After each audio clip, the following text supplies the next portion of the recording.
And then you wanted a new job when you got back. Yeah, well, what happened then, I was still working in one of those, and Dad got cancer and was dying. I thought, we're going to die. Do I want to keep doing this work that I don't really like, that I don't really enjoy, that I go in there and, because I was a terrible teacher. I have no discipline skills, and if you have no skills to discipline, you're a terrible teacher. And so then I came down and visited Mary and Darrell. And was this still, It was in Kingston. oh, it was in Kingston. Yeah. So I remember it was so wonderful. Becca and I got on the computer. We got out the basic books, and I started to work with Becca on writing a game. And I read through the book, and question and answer. If no, then looping, and I was up all night long. I said, this is so much fun. This is so much fun, and I wrote a little program for Becca, some game, yes or no, and then I got into that book, and I said, I'm going to study computers. Yeah.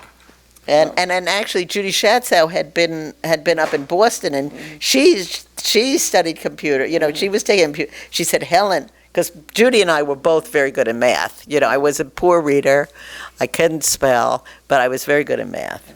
So, Well, I think it was at that time, computing was so much fun. I enjoyed it too. I started taking computer classes as well because they were problem solving. You could create something. Now everything's sort of is all pre-written, and you just have to pick a little piece here and pick a little piece there. But in those days, you had to think about exactly what the problem was that you wanted to solve, and you could do it on a piece of paper and then put it on the computer. yeah, and then my what I feel, which is such a crime, and I don't know why it's done. They eliminated BASIC. In those days, any kid could get on and program something simple. Right, yeah. Why they've taken it away? Why they've taken that ability? And not only basic. You can't even get any of the. I know, but languages. it was just simple. You could get on the computer. You could write your own game. You could make your own graphics. Right. In BASIC. Yeah. And if kids could do that in school, they wouldn't need the teachers. They could see what it is to multiply. That you could zoom yourself. You didn't have to be. Why that ability has been taken away when it's such a natural way to learn is a human crime. But anyway, that's another story. So, anything else? Well, then. Then what happened was. And that's why I say I never really planned. Everything was just, We're ready to eat. okay. And that'll be part one. Whether there'll ever be a part two again, we don't know. Adios. Okay. Sit down. How about Huh? go do something yourselves. First. The Atari. No, tell me about Atari. Yeah. So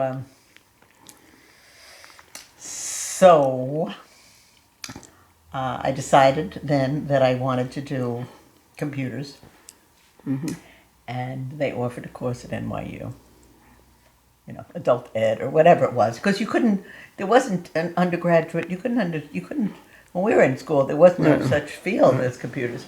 Of course, they haven't come up with it yet. And anyway, so, but I knew it was very hard to get into. It was a real competitive, because people were interested in getting into it. So, but I hadn't done any math since college, and now I'm 40 years old. Right.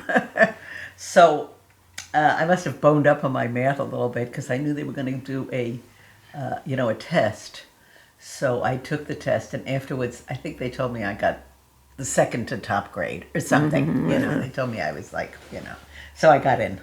And when I was there, it was very funny. My best friend was this gay guy. And we used to have those long, big printouts, Mary. Right, yes, big one with the card, the cards, sorting the cards. Anyway, I used to come into the class. He would come in, everything was underlined in pink and perfect, absolutely perfect, these printouts. Yeah. And I would come in pulling my pulling it. Anyway, but after I took that course, it was I guess a year course and a summer, and then I applied to whatever was in the newspapers, and I know I applied to some stock. I didn't care what. I thought I would rather have any job, work in a bank, in the back offices. It just I didn't have to face kids that would make me crazy every day. Please just give me. And I love the idea of what I loved about computers is, when you work with kids or human beings or social work, you're dealing with human problems, which does not have an answer. No simple. When you work with computers, you get an error, you get a bug. You have an answer. Problem, answer. I love that, because women deal with human problems in most of their work, and ain't no simple answer, it's years and years. Anyway, so I love the idea that I could have a bug, get the answer. And that you learn. I think what was really interesting about computers is you learn to understand your computers by solving the errors. So that taught me something about life. It's when you have a difficulty, that's when you really learn. Right, yeah. Anyway, I did see an ad. Didn't say Atari. It just said, software company creative. Wants creative people, whatever. And I think it might have been they were looking for somebody artistic. Anyway, so I went with, I had made a marionette, which again dates back to 5th grade with Mrs. Haig. We made marionettes. So I learned to make marionette in 5th grade. Suddenly it came in handy again. I had made a marionette of a Rastafarian because I was really inspired by Eddie had a show on Broadway that he was involved with and had this Rasta guy. And I thought he was so amazingly real on stage. He was playing himself, and he was very high, being full of Jah Rastafari. I mean, you felt like he had Jah right with him. Anyway, I was so inspired. I promised God at that moment, I'm going to make, not that I believed in God, but I thought, only a promise to God will I keep.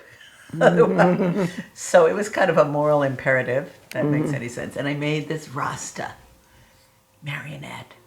And in fact, that marionette could dance just like a Rasta man. It was great. So I went to the interview with that Rasta puppet, and I had this sort of very uptight English, Harold I think was his name, who interviewed me, and I had the Rasta. I said, interview the Rasta puppet. Anyway, I told Mary the other story about it, but I got the job at Atari as a graphics programmer. Even though I wasn't that good an artist. So when I finally did meet somebody who came into Atari who was really and I wanted to do the programming anyway, I said, you take over the graphics. But I did do graphics. I did do designs, and at that time you used graph paper to turn the bits on and off. And I worked on Dig Dug, which is still a game you could see and people know it, and have the fire coming out of the dragon's mouth, and I'd have to do each animation. I had taken a course in animation. In fact, Atari sent me to a course, so I did learn how to do real, drawing animation. So I became and the interesting thing about it was everybody else was 22, 23 and had their PhD from MIT in computers. And there I was at 40 with all these geniuses. And one of the guys, to give you an example, had at 7 years old invented a TV camera. So these were real geniuses in how I got in there. That's why I say my life, as far as I'm concerned, has been just amazing. I could never have planned, to end up in Atari designing games with all these 22-year-old geniuses. And we had a wonderful time. They sent us to Unitown to Epcot and Disney World, and we played for 3 days. Okay, I gotta stop for a minute. What happened then? So I was at Atari, had a wonderful time, loved it. They just sent us, nobody taught us how to do anything.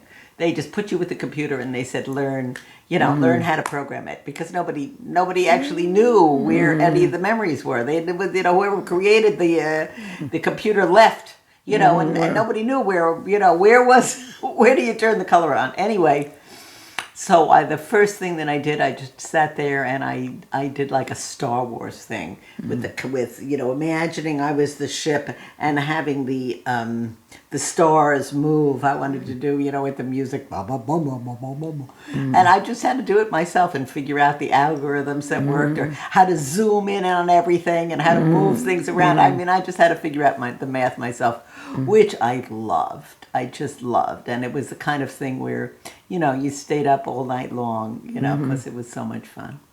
And then, after being an Atari for a few years, Atari lost its, got sold, and they closed the New York office. And I was once again ready for the next chapter in my life.